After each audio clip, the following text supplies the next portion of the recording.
हमारे साथ हैं भाजपा नेता बबीता फोगाट। बताया जा रहा है कि कुछ देर पहले ही इनके काफिले के ऊपर हमला हुआ था। जानते हैं पूरी घटना क्या थी। बबीता जी, क्या पूरी घटना हुई? देखिए, एक्चुअली हम गांव के अंदर पूरे डोर टू डोर जनसंपर्क हम लोगों से कर रहे हैं और मनिंदर पाल जी के लिए हम लोग वोट की अपील कर रहे थे और लोगों से जनसंपर्क कर रहे थे। और गांव के पूरे गांव हम घूम चुके थे।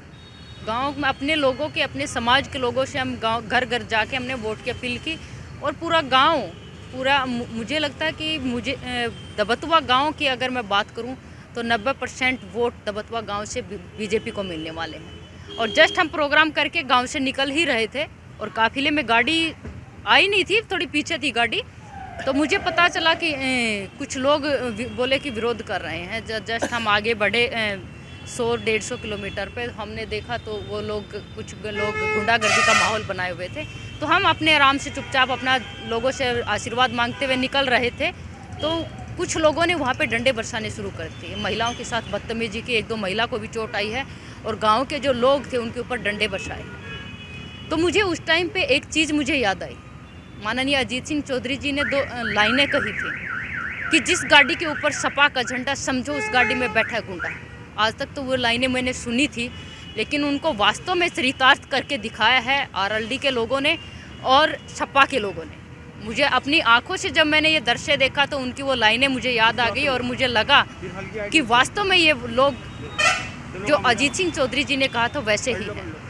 उन्होंने क्यों मानती हैं ये इस तरह के विरोध हो रहे हैं? इससे पहले भी विरोध हुआ उसी विधानसभा क्षेत्र। देखिए, विरोध नहीं हुआ, विरोध नहीं कह सकते, इसको गुंडागर्दी कहेंगे। विरोध शांतिपूर्वक होता है, लेकिन आप रात चलते हुए आदमियों के ऊपर डंडा बरसाएंगे, इसको विरोध थोड़े कह सकते। ये तो एक तरह से गुंडागर्दी हुई ना। महिलाओं के साथ बदतमीजी आप कर रहे हैं। महिलाओं ने अगर किसी भी एक आदमी ने उनको कुछ बोला हो, कुछ कहा हो, तो मैं गारंटी लेती हूँ फिर मैं मान ले दूंगी कि भाई गलती हुई है। लेकिन आप रात चलते आदमी के ऊपर डंडे बरसाओगे, ये गुंडागर्दी नहीं तो क्या है? महिलाओं के साथ बदतमीजी करोगे, उनके ऊपर डंडा बरसाओगे तो क्या है? ये गुंडागर्दी नहीं तो क्या है? तो ऐसे गुंडों से छुटकारा हमें पाना है। और मैं कहूँगी जयंत सिंह चौधरी जी को कि मुझे लगता है शायद वो अपने माँ बाप के संस्कार भूल गए हैं और अपनी संगत का असर दिखाने लगे हैं।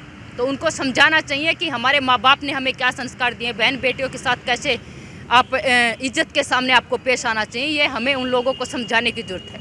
और जो मेरी माताएं बहनें सुन रही हैं और जिन्होंने ये दृश्य देखा है, झेला है, मुझे लगता है कि वो माताएं बहनें ही उनको सबक सिखाएंगी और एक एक वोट भारतीय जनता पार्टी को देकर ये दिखाएंगी कि ये गुंडागर्दी को यहाँ से छुटकारा दिलाना है और पूरे उत्तर प्रदेश में ये ऐसे गुंडे राज से हमें छुटकारा। पुलिस को आपने सूचना दी थी फिर वहाँ पे जब इस तरह घटना हुई? बिल्कुल, पुलिस को सूचना दी है और पुलिस नज़दीकी थी, वैसे कहीं थोड़ी ज़्यादा दूरी पे नहीं थी।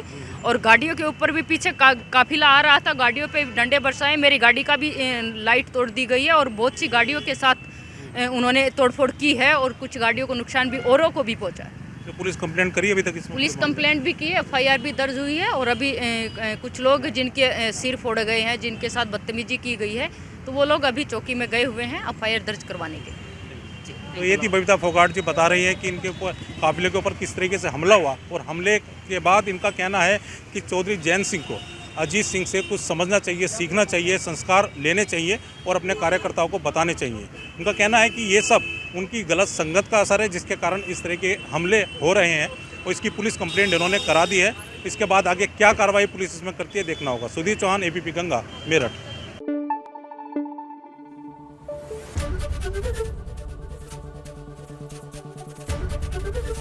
ABP गंगा, खबर आपकी, जुबान आपकी।